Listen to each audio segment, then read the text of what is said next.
Hello everybody. तो आप लोग काफ़ी क्यूरियस होंगे कि जिनका भी अभी जिनको सीट मिल चुकी है वो अब वेरिफिकेशन के लिए कब आएंगे, उनको हॉस्टल कब मिलेगा, हॉस्टल में फॉर्म कब सबमिट करना होता है, शिफ्ट कब हो सकते हैं, ये सारे। क्योंकि जब मेरा भी लिस्ट में नाम आ गया था तो मेरे दिमाग में भी ऐसे क्वेश्चंस आ रहे थे, पर मुझे उस टाइम कोई भी ढंग की वीडियो नहीं मिल रही थी जो मेरे सारे डाउट क्लियर कर सके। तो मैंने सोचा मैं आप लोग की मदद कर देती हूँ, इसमें अपना एक्सपीरियंस शेयर करती हूँ। तो जैसे मेरा पहले लिस्ट में नाम आ गया था, पर ऐसा नहीं होता कि आपका पहले लिस्ट में नाम आ गया तो फिर आपको अलग से मेल आ जाएगा वेरिफिकेशन के लिए। पहले सब बच्चों का होगा, सेकेंड राउंड आती है, थर्ड राउंड, फोर्थ राउंड आती है। जब सारे राउंड ख़त्म हो जाते हैं तब आपको फिर मेल आता है कि आपका इस 2 दिन वेरिफिकेशन होगा। वेरिफिकेशन के लिए आपको 2 दिन का टाइम मिलता है। जैसे हम लोग का जो डेट था वो था 13 से 15 सितंबर, ये डेट था। तो मैंने लगभग 10 दिन पहले मुझे मेल आ गया था, 10-12 दिन पहले। तो फिर हमने अपनी टिकट करा ली थी, मैं और मेरी मम्मी आए थे बनारस, और हम लोग 13 को रात को चले थे और 14 को मेरी ट्रेन लेट हो गई थी। तो मैं 14 के दिन अपना वेरिफिकेशन नहीं करा पाई थी, मैं 4 बजे पहुंची ही थी। तो फिर मैं अगले दिन अपना वो वेरिफिकेशन कराई 15 को। और क्योंकि मेरी दीदी यहीं पे रहती थी, बीएचयू की स्टूडेंट है, वो पीएचडी कर रही हैं, तो फिर मैं उन्हीं के हॉस्टल में रुकी थी एज अ गेस्ट, मैं और मेरी मम्मी 2 दिन के लिए। फिर उसके बाद मैंने न्यू पीजी हॉस्टल करके कुछ है, वहाँ पे मेरी दीदी की कोई जान पहचान की थी, तो मैं उनकी गेस्ट बन के उधर मैं लगभग 12 दिन रही थी। तो मेरा तो किस्मत बढ़िया था कि मुझे बाहर नहीं जाना पड़ा, मैं कैंपस के अंदर ही कुछ दिन अपनी दीदी के हॉस्टल में थी 2 दिन। फिर उसके बाद एज अ गेस्ट जो मास्टर्स वाली लड़कियों का हॉस्टल होता है, मैं उसमें थी 12 दिन। तो पर आप लोग को बाहर लेना पड़ेगा, क्योंकि अगर आपकी जान पहचान का कोई नहीं है तो यहाँ पे गेस्ट एज अ गेस्ट आप नहीं रह सकते। तो मैं बताती हूँ, 14th 15 को आपका वेरिफिकेशन होता है।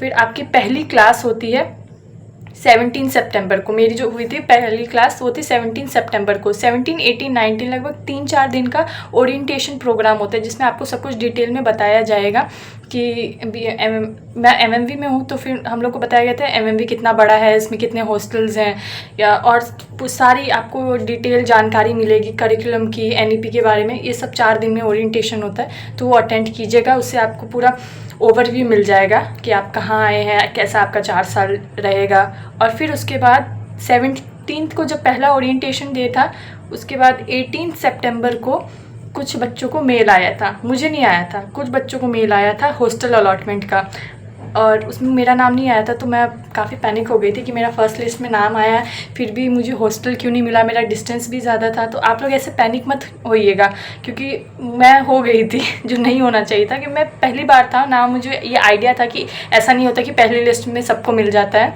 तो कुछ बच्चों को 18 तारीख को आ गया, पर मेरा नहीं आया था। मेरा आया है 20 को, उसके 2 दिन बाद शाम को आता है आपको मेल।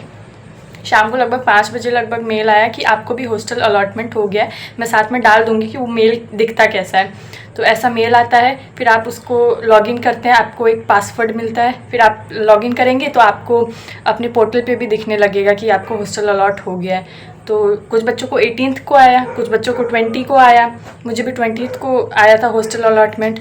और फिर 23 को आपको एमएमवी में जाके आपको जितना मेल में आपके प्रूफ है कि आपको हॉस्टल मिला है, फिर आपके मम्मी पापा का आधार कार्ड, आपका आधार कार्ड, एड्रेस, जितना भी उनकी फॉर्मेलिटीज़ होती हैं, प्रिंट आउट करवा के आपको लेके जाना होता है, उधर ही बैठ के साइन करना होता है। तो उसमें आपको पूरा टाइम निकल जाता है, बहुत लाइन लगी होती है एमएमवी के बाहर उस दिन।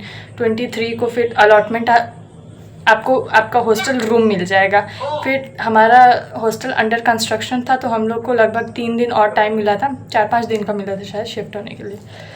पर 27 को सब लोग शिफ्ट हो गए थे यहाँ पे। तो आप ये देखिए, 14th 15th आपकी डेट थी वेरिफिकेशन की, 17 से आपकी ओरिएंटेशन क्लासेस शुरू हो जाती है। 18th को कुछ बच्चों को हॉस्टल अलॉटमेंट का पहली बार मेल आ जाता है, और फिर मेरा जो आता है वो 20 को था, 20 को मुझे मेल आया। फिर उसके बाद 23 को सबका एक साथ, जितने बच्चों को हॉस्टल अलॉट होना होता है, ये 3 दिनों में हो गया होता है। फिर 23 को आपको एमएमवी के अंदर अपना सारा फॉर्मेलिटीज़ पूरा करना पड़ता है हॉस्टल का। उस दिन आपको आपका रूम नंबर अलॉट हो जाता है कि आप इस हॉस्टल में किस रूम में रहेंगे। फिर आप अपने रूम में साफ़ सफाई कर लीजिए, और अपना सामान आपको जितने दिन में रखना है रखिए। हमारा तो ये था कि कंस्ट्रक्शन में चल रहा था काम, तो हम लोग को ऐसा बोला कि 2-3 दिन का और टाइम लगेगा, पर आप लोग ने इतना टाइम नहीं लगेगा, आप में जल्दी शिफ्ट हो जाएंगे। फिर भी हम लोग को लगभग 10 दिन लगा, पर आप लोग को मुझे नहीं लगता। जैसे हम लोग 14 से शुरू हुआ वेरिफिकेशन और 25 तक हम लोग हॉस्टल में आ गए थे, हॉस्टल सब मिल गया था हम लोग को। पर आप लोग को मुझे लगता है जिस दिन आप लोग आएंगे, वेरिफिकेशन जिस दिन आप लोग कराएंगे उसी दिन आपको मेल आ जाएगा शायद, या उसके नेक्स्ट डे तो आ ही जाएगा आप लोग को मेल हॉस्टल अलॉटमेंट का।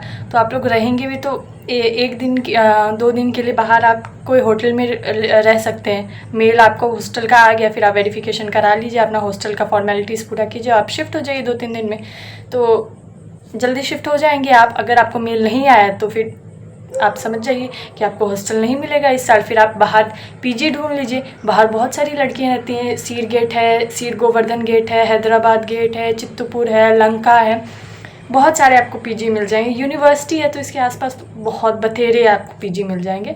पर आई होप कि आप लोग को हॉस्टल मिल जाए, और आप एमएमवी में हैं तो हॉस्टल मिलने के चांसेस काफ़ी ज़्यादा होते हैं। सो ये मेरा एक्सपीरियंस था।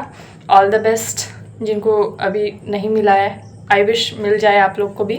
और डोंट वरी, आप लोग जब आएंगे तो आप धीरे धीरे सब समझ जाएंगे, ज़्यादा पैनिक मत होइएगा जैसे मैं हो गई थी जब मुझे हॉस्टल अलॉट नहीं हुआ था 2 दिन में। तो मेरे को तो खाना खाने का भी मन नहीं करता था, इतना टेंशन होता था। बट आप लोग इतना टेंशन मत लीजिएगा, अगर आपको पहले लिस्ट में सीट मिल गया तो आपको हॉस्टल मिलेगा ही। आपका डिस्टेंस बस जो एलिजिबिलिटी के क्रॉस करना चाहिए तब आपको हॉस्टल मिल ही जाता है। So thank you for watching my video. और आपको कोई भी डाउट हो तो आप प्लीज़ मेरे से कमेंट सेक्शन में पूछिएगा, मैं पूरी कोशिश करूँगी उसका जवाब देने की। Thank you.